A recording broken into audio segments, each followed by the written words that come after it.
Hi guys, welcome to Office Blokes Reacts. I'm Office Bloke Dave. I'm Office Bloke Mike. Office Bloke Daz. Collective View Radio Office Blokes. Indeed, yep. Office Bloke Mike, all the way over there. Can I tell you about our Patreon page really quick? Yeah, Go on, Mike, do it. At patreon.com, Office Blokes React. If you want to support the channel like a lot of people have done already, and it's been absolutely amazing support, so cheers for that, guys. Go down there, have a look and check it out. Yeah, Do it. good stuff. And Office Bloke Daz on Instagram is going to tell you all about our two other channels. It's true that. Thanks, Office Bloke Dave on Instagram. Didn't know you're on Instagram, you two. It's Yeah. a surprise to me, that. Yeah, it's new. I've got check over it out. 500 followers. I'm an influencer now. Really? Influenza. Yeah, true. We've got Office Blokes Try, where we try different things. Coming soon on there, the Death Nut Challenge. And we've also got Office Blokes Podcast, where we talk shit for a bit. Yeah. Check them out. Good stuff. And head over to Facebook, type in The Office Blokes and give us a like. We're trying to build that. Do it. Yeah, Yeah. come on. Everyone else has. You're missing out. Yeah, all of them. You're the only one that Literally. hasn't, so Yeah, go on. precisely all of them. So, The Animated History of England, Part 1. Right. Wonder how many parts there are. Well, it's never ending, isn't it? They can just keep going and keep going. I wonder how far back it's going to go, though. That's what I want to know. Couple of weeks? Couple of years? 1066 maybe, that far back. Let's I go don't know. for it. I don't know. There's a lot to go at. Yeah.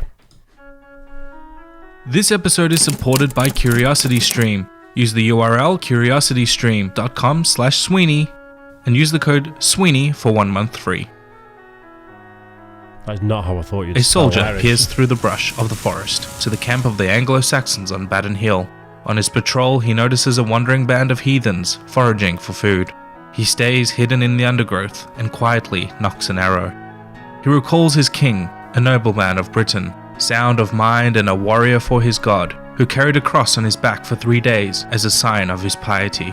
The Britons name him Arthur. He clears the sweat from his brow, draws his bow, and awaits the signal from his lord.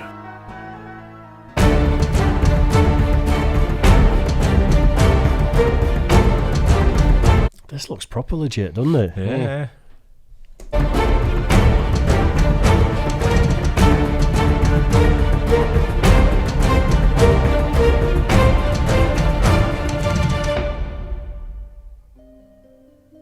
The small kingdom on these fair isles, within touching distance of the European continent, would have a profound impact on world history.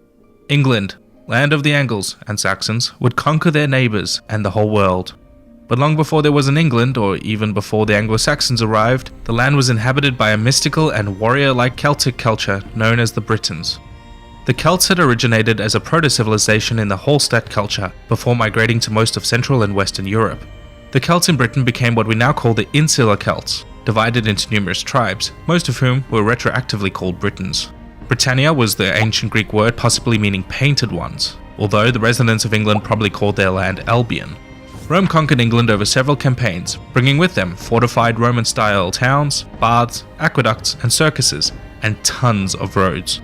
Roman life thrived in Britain, and the money paid to the station legions there contributed greatly to the British economy.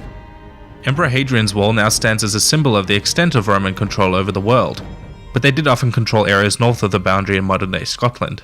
They ruled the area for more than 3 centuries, fighting periphery peoples such as the Picts and Scots in Caledonia, as well as rebellious tribes in the south, most famous of which was Boudica, the Iceni queen who plundered the Roman cities. She is seen as a hero in English folktales and a symbol of British resistance. During the late Roman Never even heard of her. Me neither. How good are we? Yeah. See, Mancunia was up there though. Yeah. Yeah. Boudica. That's to educate myself on it. period, the Romans often enlisted the help of Germanic mercenaries to protect their lands, mostly the Angles, Saxons, and Jutes of modern-day Denmark and Germany. Christianity also arrived during this period due to the interconnectedness of the empire, and St. Albion became the first British martyr killed for his faith. During the very messy Roman collapse, the legions of Rome were called out of Britain and its status as a province would effectively end at the state.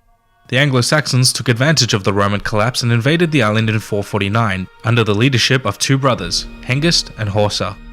The invasion was a mixed success, but would spur a huge continued migration of the Anglo-Saxons to form the basis of the first foundations of England, as the name literally means Land of the Angles. The Britons fought hard against the Germanics, which spurred the first example of British literary fiction in the Tales of King Arthur, a British king probably based on many figures. English history only really begins with the invasion of the Anglo-Saxons, who established small kingdoms. They abandoned Woden, Thor, and Frey and adopted Christianity, establishing St. Augustine as the first archbishop in Canterbury. They did retain their language, which we now call Old English, a relative of Old Low German, Franconian, and Frisian, and also their top-down rule with the custom of local rulers as appointed by the king, such as earls and ealdormen. One kingdom usually held influence over the others, and was sometimes granted the title of overlord. This was first Kent, then East Anglia, and then Northumbria, who entered a period of particularly noteworthy literary and religious prominence called the Northumbrian Golden Age, and then the Mercians, who got rich from plundering Wales. Northumbria and Mercia became rivals, and soon exhausted themselves to a point where the West Saxon Kingdom, or Wessex, came to fill the power vacuum. A notable king was Alfred the Great, who reformed Wessex's law, learning, trade policies, and created a standing army. This was mostly done in response to incursions by a brand new threat to the British Isles, the Vikings. The Vikings were Scandinavian. This is literally the plot of about 3 Netflix series at the moment. Yes. That's where I get my history I can from see nowadays. That. Yeah. Bloody Vikings coming over here. Who do you think Taking our jobs. 13% Norwegians coming Hey, over I here. know. Everywhere, aren't they? Oh, yeah. Norwegians. That's how it started. This is how it ends. And cousins of the Anglo-Saxons, who slowly turned from traders to raiders, and who plundered the English coastline of unprotected and wealthy monasteries. The English called them Danes, as most of them were from Denmark, but some were from modern-day Norway as well. These Danes became a massive problem for the now Christian Anglo-Saxon kings, and plunged the whole island into chaos. The English generally believed they were a scourge from God, and spread fear of the brutality of the pagans. The Viking Danes would eventually land in Britain at the head of a great heathen army to conquer the island, but we'll come back to this story later. During both the Roman period and the Anglo-Saxon period, the invaders had to contend with the original inhabitants of Britain, the Celts, and continued to have border wars with these Celts in Scotland, Wales, and Cornwall. These were fierce Iron Age warrior-like people of mystical and enigmatic origin. To find out more about these people and how they arrived in Britain, why not check out this 3-part documentary over on CuriosityStream, hosted by the world-renowned Neil Oliver, to follow the history. That was a lot of history for me to take in on a Monday afternoon. Indeed, yeah. I think there's a few more parts to go at, like we say there, isn't there? Yeah. That must be a 20-part series, that. Yeah. He has loads to go at yet. It's literally the plot of Vikings. Yeah. And I think there's another one, something Kingdom, Last Kingdom, something like that on Netflix. That's the same story as well. Interesting stuff, though. Yeah, I need to learn it from programs like Vikings, though. Yeah. I need blood and guts and things like that. Yeah, I got what you mean. Yeah, isn't it? I'd want to know where I fit into this, because I'm basically a Celt, I think. You're a Celt, aren't you? Yeah. By the sound of it. But then he said the Celts Similar words to Celt. Celt. Don't forget, 90 days. I know, yeah, not allowed to use that word at the moment.